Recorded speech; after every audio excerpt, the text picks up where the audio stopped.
Oi pessoal, quem acompanha meu canal sabe que ainda não havia feito alguma resenha sobre livros de ficção. Então, hoje é o dia e para já começar com o pé direito, minha primeira tentativa já irá ser com um dos livros mais fantásticos que li, o 1984, de George Orwell. Este é o Seja Uma Pessoa Melhor e hoje vamos conhecer de onde veio o nome de Big Brother, ou o Grande Irmão, como vem na tradução do livro.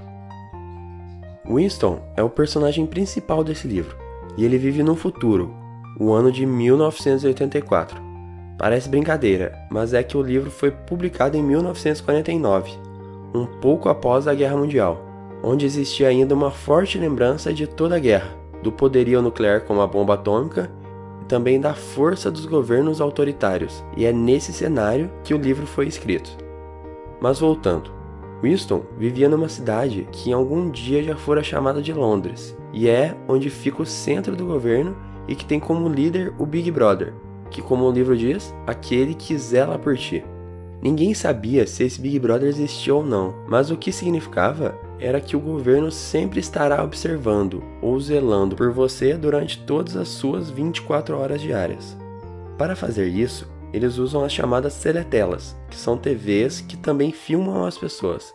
E elas ficam tanto em lugares públicos como em locais privados, como a sua própria casa. E como o governo é extremamente autoritário, isso na verdade significa que ele está tirando toda a sua liberdade e usando isso como uma forma de intimidação para todos. E é aqui que já quero fazer minha primeira parada. O número de câmeras nas ruas, instaladas pelo governo, sempre está crescendo. Tive a oportunidade de estar em Londres, e lá é o lugar com mais câmeras na rua que já vi em toda a que também por conta disso, os índices de criminalidade de lá são bem menores que aqui. Mas a pergunta é, até que ponto isso é benéfico ou não para a sociedade? Até que ponto a proposta de paz é vantajosa em perda da liberdade? Gosto de fazer a seguinte analogia: um pássaro em uma gaiola. É um pássaro em paz ou um pássaro preso? O partido que governava era autoritário ao extremo. Winston trabalhava em um dos ministérios desse partido. Era onde eles exerciam uma outra grande característica desse governo, e que era o de controle do passado. E como o governo controlava o passado? Ele mudava alterando toda a história escrita e arrumando formas de alterar a memória da população. O local era chamado de Ministério da Verdade, e o trabalho de Winston era receber algumas informações, como uma fala errada, e fazer todas as mudanças necessárias para alterá-las. Eram nomes e ideias que precisavam ser alterados em jornais, revistas, poesias e em vários outros tipos de texto. A quase totalidade da população acabava acreditando nessas mudanças. Porém, Winston ainda tinha lembranças de tudo isso, talvez porque ele próprio trabalhava com isso. E é aqui que quero parar outra vez. Até que ponto também não somos mais uns dos reféns desse tipo de manobra? Até que ponto sabemos ou não se a história que os professores nos contam também não foi modificada? Como disse o próprio George Orwell, a história é escrita sempre pelos vencedores. Mas voltando. Uma das formas de conseguir essa proeza de modificar os próprios pensamentos das pessoas, e que também foi feito pelo governo, foi o de criar uma nova língua e fazer com que as pessoas a usassem, o que era chamado de nova língua. Mas o que ela tinha de importante? Ela foi criada para que tivesse o mínimo de vocabulários possível. Você concorda que nós nos comunicamos por meio de palavras, né? Uma das características da evolução do ser humano foi o de adicionar palavras às línguas, fazendo com que elas ficassem cada vez mais ricas. Então, uma das formas de travar o pensamento das pessoas é com a diminuição de um vocabulário. Se somos acostumados a expressar nossos sentimentos por palavras, quando as retiramos, perdemos um pouco dessa capacidade de expressão. Outra forma era a mudança de estatísticas. Se a produção abaixasse, eles mudavam o que os jornais haviam dito e no final das contas, essa produção em declínio era apresentada como uma melhoria. Mais uma parada rápida aqui. Quem ainda não percebeu essa sutileza na hora de apresentar dados estatísticos dos governos atuais? E as pesquisas eleitorais, vocês confiam nelas?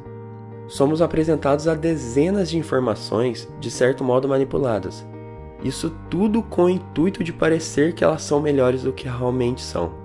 O triste é saber que a maioria da população é realmente manipulada por esses dados. E aí, chega um momento do livro em que o próprio Winston começa a duvidar de si próprio.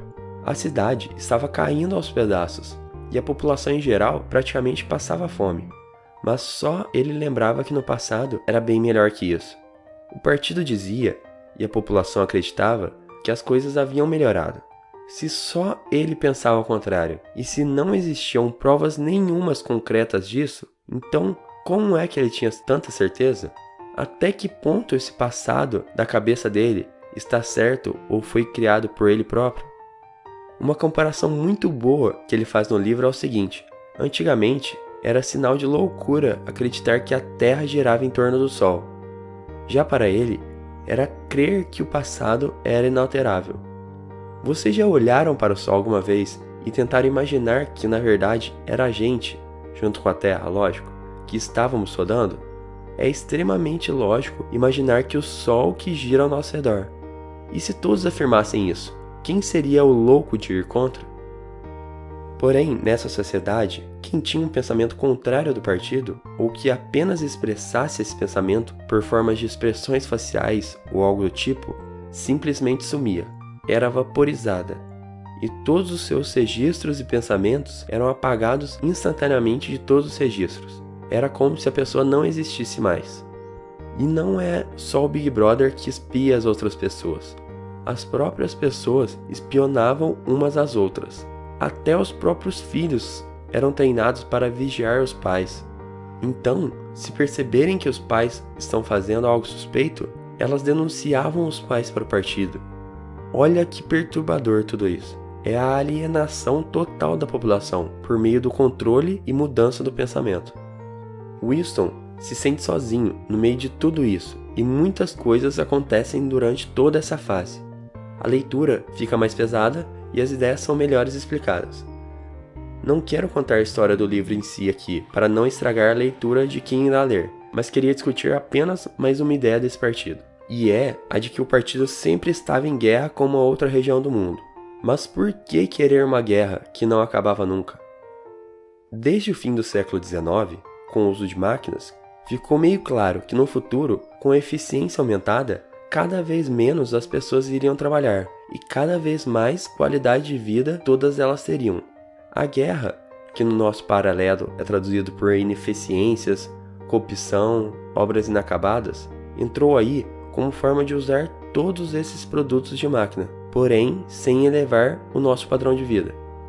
O partido usa desse princípio para poder conseguir uma grande parcela da produção, para não elevar o padrão de vida das pessoas e para mantê-las sempre nesse estado deplorável, mas com esperanças que no futuro as coisas iriam melhorar. Depois de ter lido isso, comecei a reparar e quero que vocês façam o mesmo. Cada vez que você olhar para uma obra inacabada ou que não esteja sendo usada, pense apenas por um momento no valor da obra e quantos trabalhadores foram necessários para fazer tudo aquilo. Agora imagine todos esses recursos sendo usados a favor da sociedade, para deixar as massas confortáveis e, com o passar do tempo, mais inteligentes. Pensem nas horas a menos trabalhadas por todos, o dinheiro sendo aplicado em outras áreas, e comece a perceber um dos porquês que já existem países que trabalham 6 horas diárias, com um salário muito maior do que ganhamos aqui, mesmo a gente trabalhando mais do que 8. Gente, poderia passar um dia inteiro conversando só sobre esse livro, mas o intuito foi esse, de dar uma pequena ideia da quantidade de ideias e pensamentos e também de recomendá-lo para todos vocês. O que eu gosto nesse tipo de livro, que é chamado de distopia, é que o autor conta uma história, mas ela é só uma fachada para o que ele quer realmente fazer, que é passar as ideias que ele tem para todos. É uma forma inteligente e não cansativa de mostrar um mundo um pouco diferente. E as pessoas que conseguem fazer os paralelos entre livro e realidade geralmente amam isso. Eu sei que é meio teoria da conspiração, mas para mim é uma maneira de nos deixar ainda mais críticos em relação ao que acontece no mundo, no que as pessoas tentam nos enfiar a goela abaixo todos os dias. Espero que tenham gostado e aguardo o seu comentário ali embaixo, dizendo o que achou da resenha desse tipo de livro aqui no canal. Fiquem à vontade para discutir ideias e não se esqueçam de curtir o vídeo e se inscrever no canal para ver mais vídeos como esse. Um muito obrigado para você que ficou aqui até agora, um grande abraço e seja uma pessoa melhor.